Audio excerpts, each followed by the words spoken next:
Hello guys, welcome back. Ngasi hoy na tawdoise.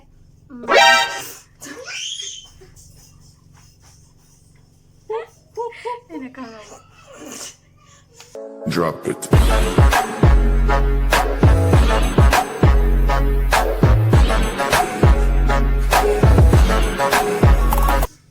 Ngasi hoy na tawdoise makeup se mid ushalaga makeup tawdoine ado akhoi na tawdogi makeup se example oina sigi eyes da ina thamise chalo nang chalo meaning di na iru jagu salo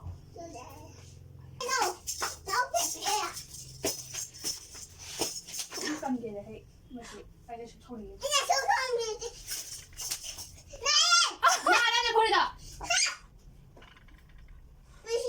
bukan dia.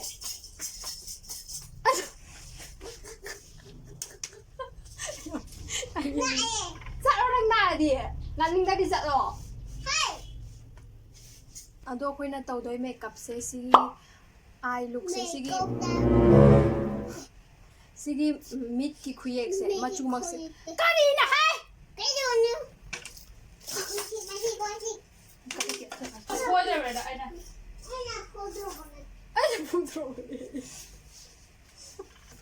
Sida laiba eye look se si ne tawdoi se haidi colors exact mana sigi ma o yam sayet khoyet na anga mo bagi tumini iru sa sala ade pai nusi dia salo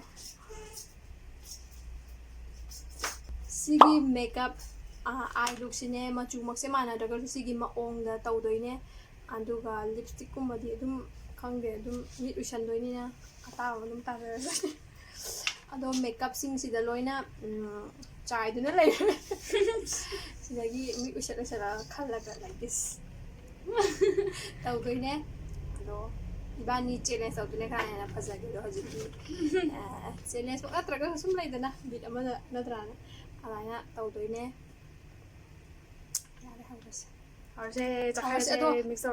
hꯧजिक काय लगे जे हाइपेट खंगमनी ने इबानी ने उशन बे हौरगा इबानी ना खरा mix up तौ 1 2 3 hey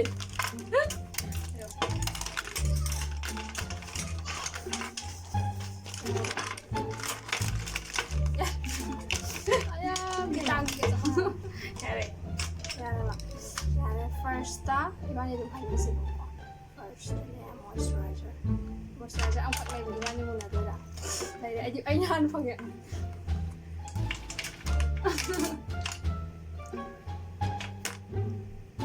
ado ay nataw tuloy na wala piwara din tamaya okay ko te kandira ame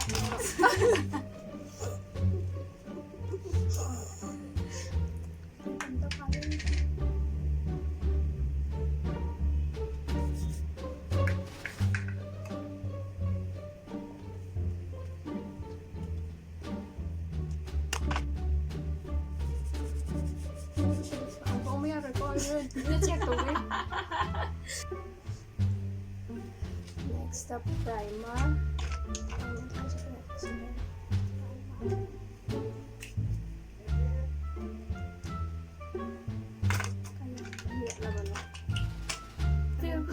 mun gano ay na thong gani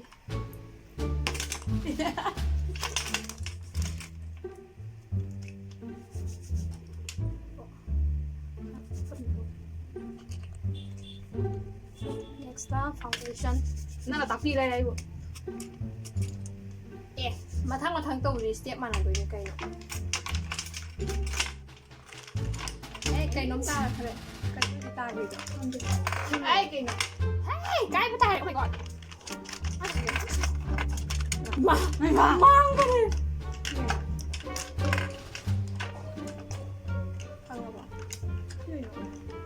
mama deh nanti mau mana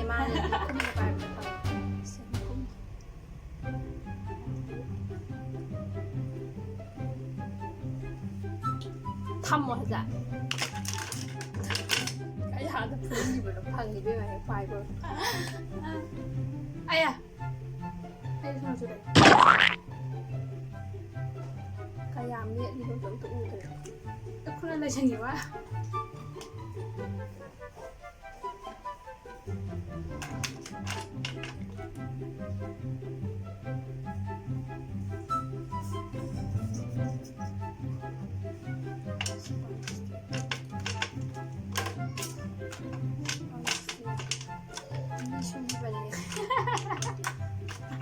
Ani sugi ba? Mata ka maya.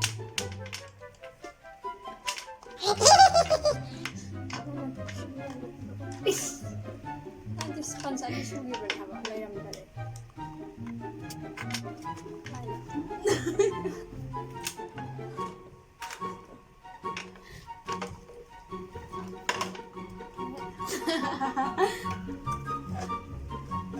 Aman khre to yaur me ase ma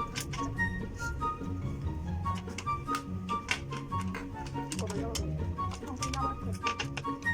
ko baking powder su loi gare ai complete ka cha ma ko na tai Andre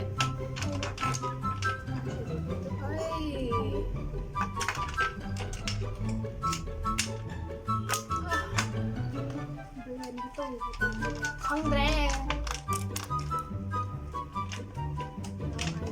I need to bronze Rusty Tahu ingat sama tahu Mangre Senang Oh Ama tu thada kare tadi ayo thile kai color no ma thai wa red Sidi wan phang doi no to ni sidi no ai ke bronzer ka color bronzer no kahan yo na bronzer kahan hai as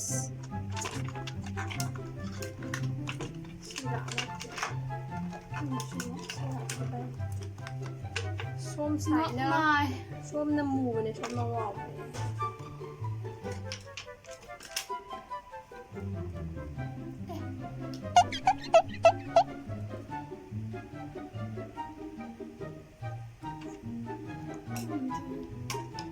Shum ye kuch ki jai to ye kon ye asira ka shum ye na bo to ka sa sakra to ye lo ma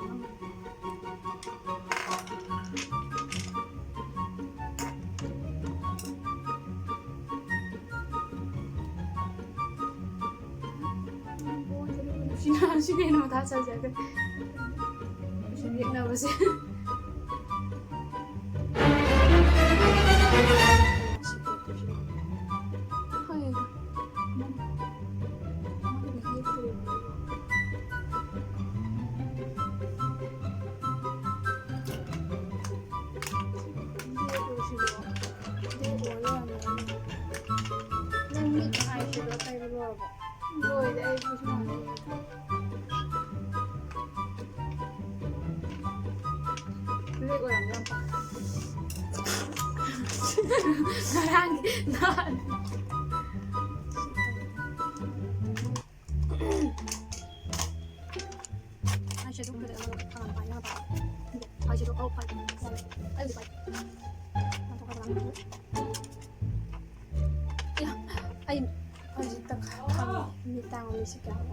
Sida layer red ayakodo sida layer ai di khang ai si red la na dan na ana ha di se GLAM just na kasing di ano kasi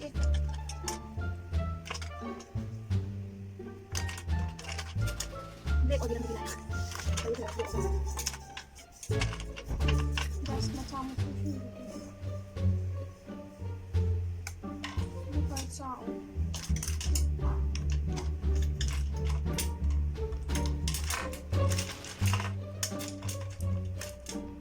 Ano ma color machari mo tayo guys.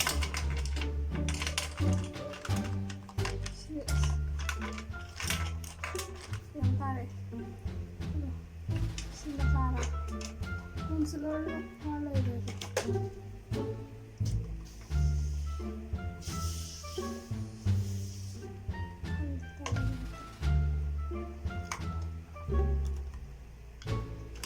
Masaya kayo dito. Wash it to round.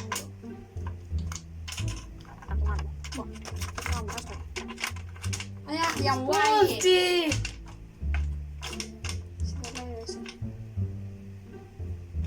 I'm helping you. Round with the powder.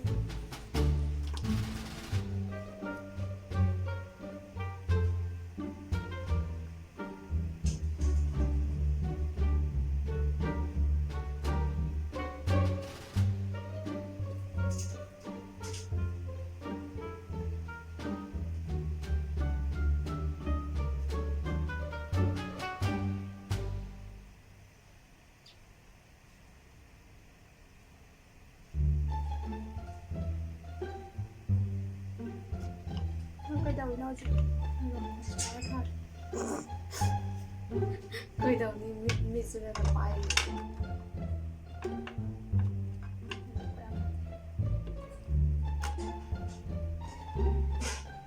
Just there. Mình sẽ làm cho mình mà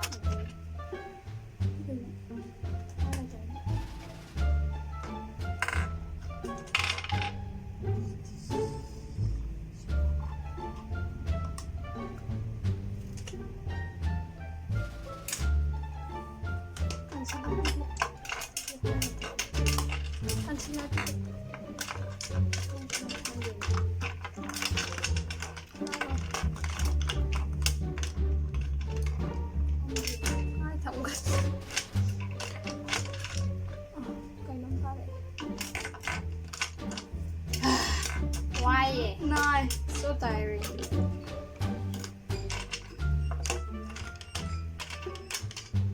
Ai thầm gọi là dùng gì? Đây mọi thầm này. Where's that flat brush?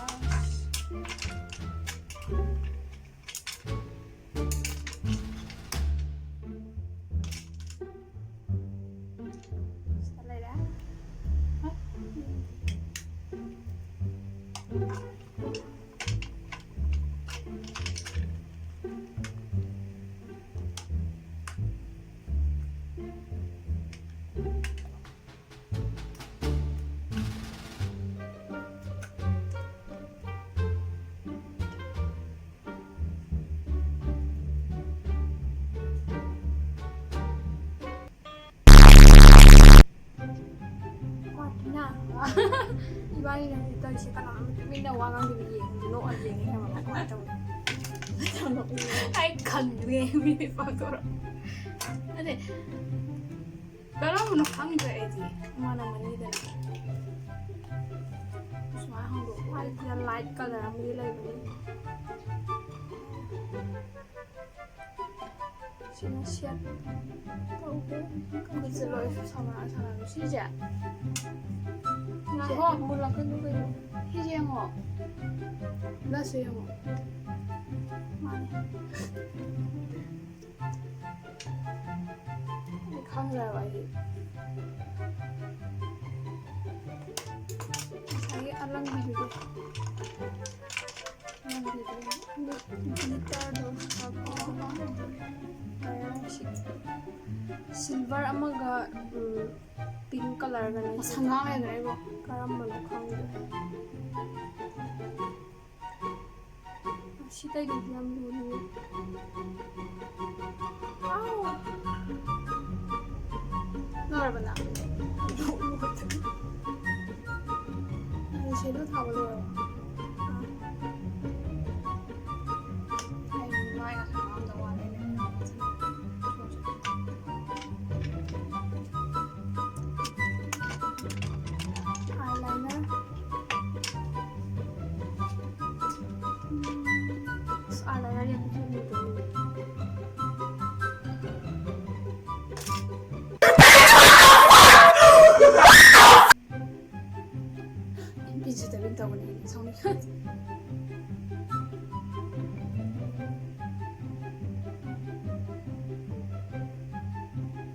ꯐꯖ ꯂꯩꯔꯝꯃꯕ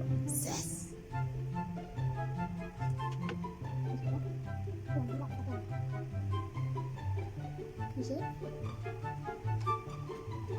이걸로 가져가요. 감사해요.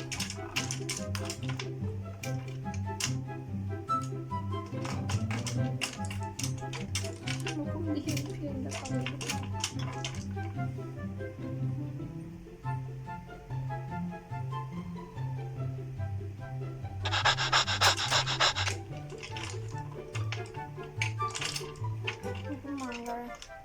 심각한 통계고 알잖아.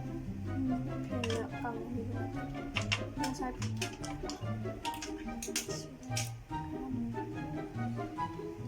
블랙데이 있다 보네. 생왜 있다브라? 아, 블랙 오이란다고 하는데 블랙데 이나 kya itlaga thamde 애는 브라운 대학 주제나면 이름부터 그냥 이름 너무 안 돼.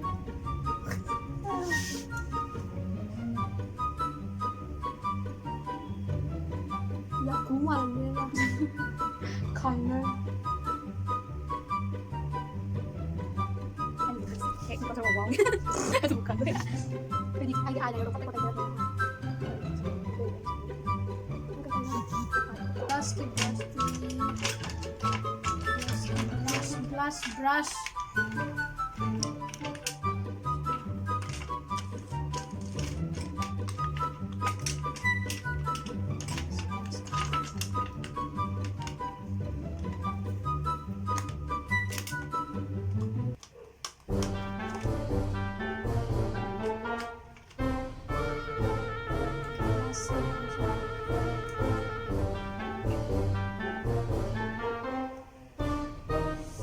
아두가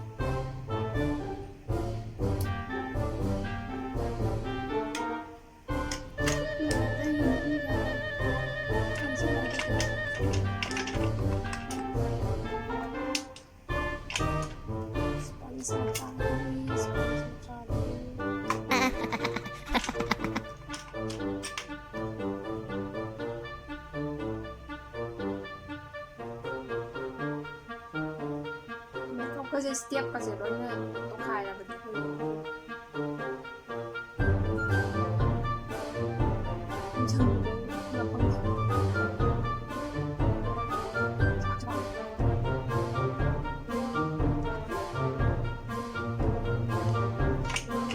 alam mo na ang unusual na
빵!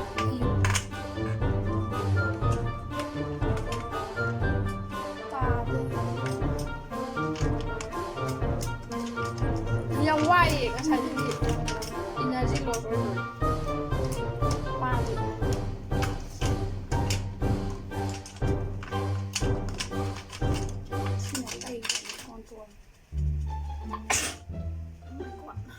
빠도 많이 거 막 빠, 아칸 거다가 안 잡아야 지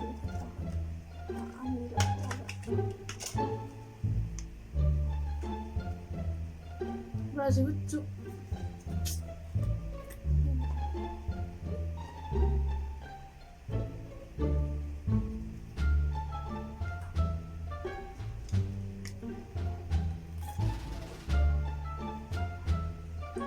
빠제 가람마나 아마 사이노 강도 만디 까이노디 글루들이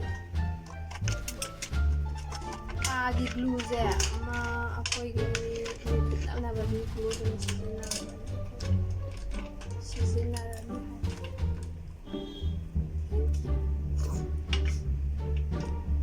빠제 글루제 가타오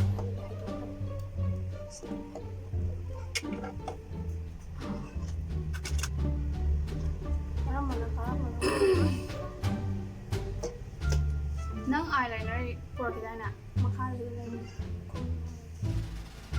Thôi đi đi mà không phải gì không cần đâu mà không pencil cái eyeliner này đủ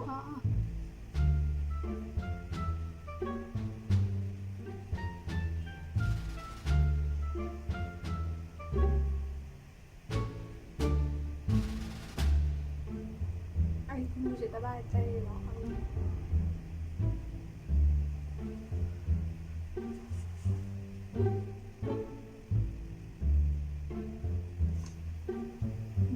Sao đúng không?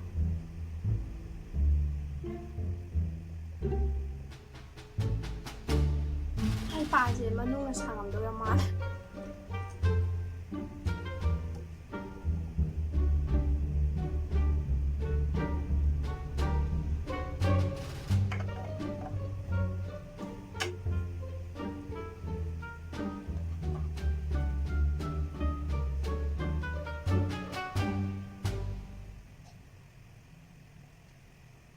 그치? 너 이때 촬영 아니?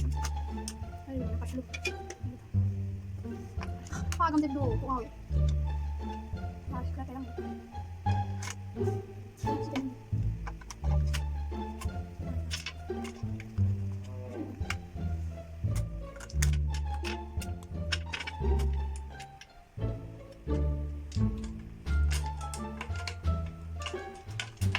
năng rồi ta là phải lọc 이거 뭐랑 하는데? gom tới đây nâng rồi ta là phải lọc bằng không sẽ qua mà phải lọc nâng hai rồi sự phải lọc rồi ta đã highlighter đi highlighter 화를 내는지 tay nào mà phải ăn lọc được 이뻐. 화를 내가 안 봐.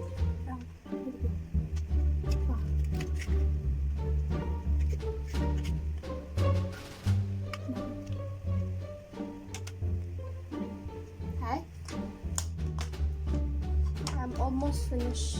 It's ready. Where's my face mist? 와, 먹어. Này làm gì cái nồi? Anh đang nhìn vào xong đi. Cái nồi gì? Cam nó vừa đi. Ta hành rồi. Đang nhìn xong rồi không? Ai thành rồi không? Đây em đây. Trên đây bằng này nào? Ai rồi? Đúng đúng. Hay là pis pis pis cam nó vừa đôi thi rồi. Hay là bro. Mà khai ta cái này nó adunate mai da cam na da perfume ne mai hay na mai da pis pis ka pa da ha lai ram da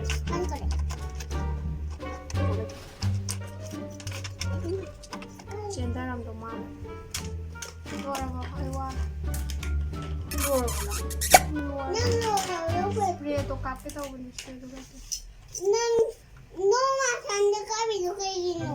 Es durado que ne. mà tụi giàu cái gì đấy phụ Pepe cái nào vậy? Chị makeup sẽ cái này là phải gì? Que hem bet hai. Cái này là phải gì? Pi padek. Nát tệ, năng hai nát tệ nào cái Pepe cái makeup sẽ cái này là phải gì vậy? Pepe. Pepe nó thế nào? Oh my god! Now cái pepe cái có hay nushi. Nó chỉ spray được cái cho hơi vậy. Bên mà phải là tàn. Number 온보다. ไอ้ดูโอน 애도 온가. ได้ระบะตาแบบไม่หายไปแล้วเอาขึ้นตัวกระดาษ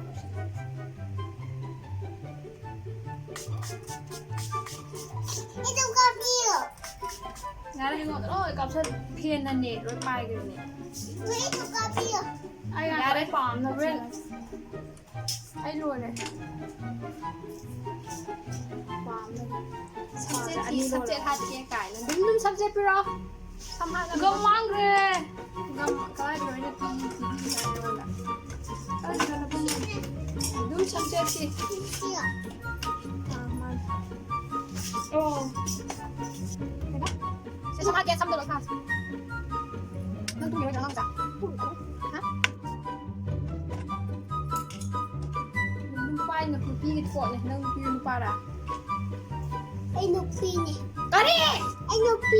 ไม่อยากหรอก 야니. ไม่อยากหรอก 야니에. เอ๊ะดูป้าให้อยู่ 애도 피. ช่ำจะไปแล้วกำหนดแบบช่ำเจ๊ไม่ทำมาอย่างไวค่ะแบบ 하와 하바네는 나다 ลอง 이가. ได้รำแต่ปลุกอีมันได้รำเราไก่นมเราเป็นยังไงแบบว่าเลย 능 애도 와.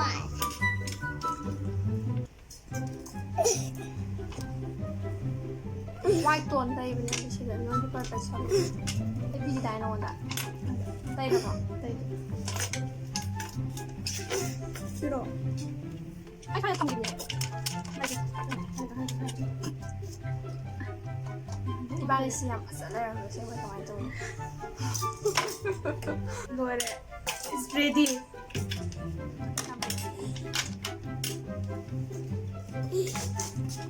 ข้างแบบเหมือนเอาตัวนี้ใช่เลยมีฟังกันเสร็จ one 2 3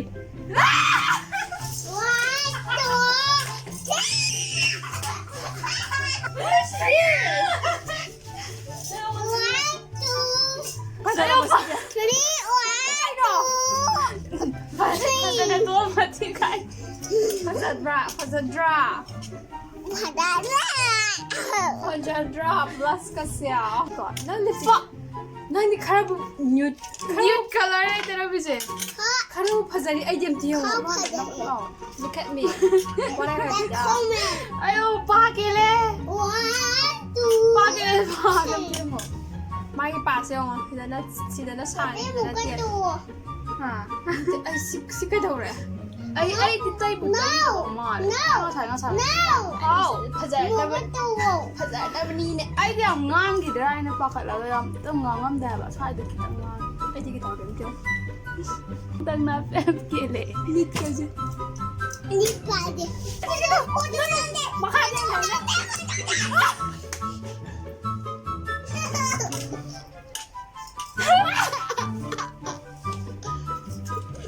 นี่จะมาฆ่าหนึ่งเดียวดูあれしでしゃみにしっかりのしっかりの진짜라고 한말 ไอ้ที่เราใส่ยังวางแล้วมันนี่ชิเนี่ยยังกดถือเรื่องแต่งาน 남파서라 바이바이 like the weird mom musung subscribe the weird mom video sẽ nung ngại cái gì like the weird mom bye guys bye bye mà thằng video đi khá là phần thong lại cái bye bye